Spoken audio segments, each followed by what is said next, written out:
ವೇದಿಕೆಯ ಮೇಲೆ ಜ್ಯೋತಿಯನ್ನ ಪ್ರಾರಂಭಿಸುವುದರ ಮೂಲಕ ಈ ಒಂದು ಕಾರ್ಯಕ್ರಮಕ್ಕೆ ದಿವ್ಯ ಚಾಲನೆ ನೀಡಿದಂತ ಎಲ್ಲ ಗಣ್ಯಮಾನ್ಯರಿಗೆ ಧನ್ಯವಾದಗಳು.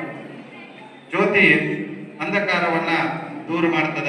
ಹಾಗೆ ಈ ಒಂದು ಕಾರ್ಯಕ್ರಮ ಯಾವುದೇ ನಿರ್ವಿಘ್ನವಿಲ್ಲದೆ ಇದೊಂದು ಕಾರ್ಯಕ್ರಮ ನೆರವೇರಲಿ ಅಂತ ಆ ದೇವರಲ್ಲಿ ಆಶಿಸುತ್ತಾ ಈ ಕಾರ್ಯಕ್ರಮವನ್ನ ಉದ್ದೇಶಿಸಿ ಪ್ರಾಸ್ತಾವಿಕ ನುಡಿಯನ್ನು ಶ್ರೀಯುತರಾದಂತಹ MS